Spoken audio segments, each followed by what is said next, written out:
What's globalization?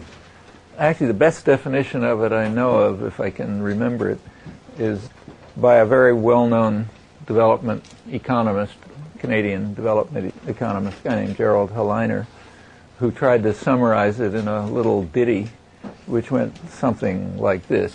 Don't hold me to the exact word. He said, "The poor complain, they always do, but that's just idle chatter. Our system brings rewards to all, at least to all who matter." That essentially captures it. Okay, I can go home.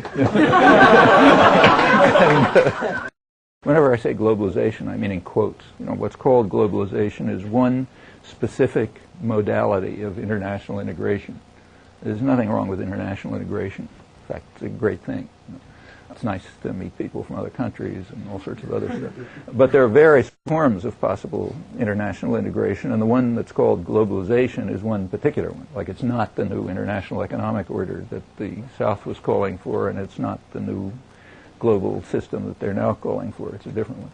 This new one, the one that is called global, the official one, the one that Thomas Friedman writes laudatory books about and so on. Among its other properties are that countries have to open up their borders to free imports, so they have to accept imports from highly subsidized U.S., European, and Canadian agribusiness, which of course instantly wipes out domestic production for domestic needs, and that means that poor farmers are stuck.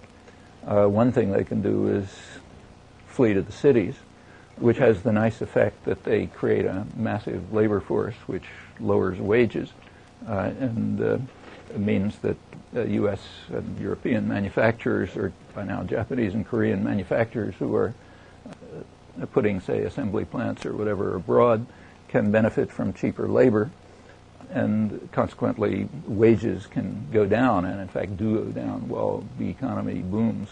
Mexico's a dramatic case. But if farmers don't move to the urban slums to become an excess labor force, they again, and try to produce something, it can't be commodities for the domestic market for food, because they'll be wiped out by imported goods. So once again, they become what's called a rational peasant in the technical literature. A rational peasant is a peasant who understands that you have to produce for export and you have to seek the maximum profit. Okay, so you sort of spell that out: produce for export, stable markets, maximum profit. Well, you get the same answer as before: coca, poppies, and so on. And that's what's happening. So the globalization, in particular the undermining of the attempts of the South 30 years ago to create a form of globalization directed toward the interests of the developing world. That means, almost the entire world. One of the major consequences of this, and it's no big secret, like you can read it in standard books of political economy and so on, was to greatly accelerate production of what we call drugs. I mean, they're not the most lethal drugs. The most lethal ones are produced in places like North Carolina.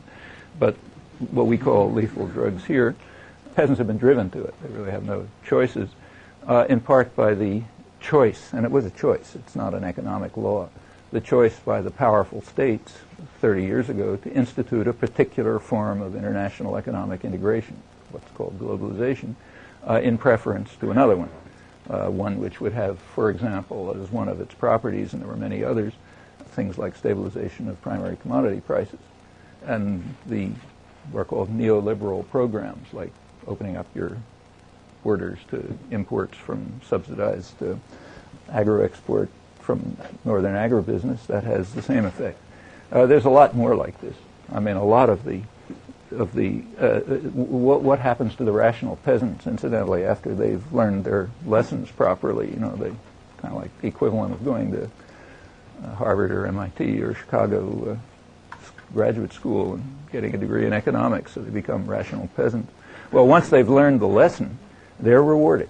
They're rewarded with helicopter gunships that you and I pay for, with chemical and biological warfare, including new experimental biological techniques that will have who knows what effect, and by what's called here a drug war.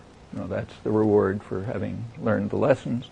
after having been essentially forced into a particular kind of production by the way globalization works out. That's one of its less discussed features.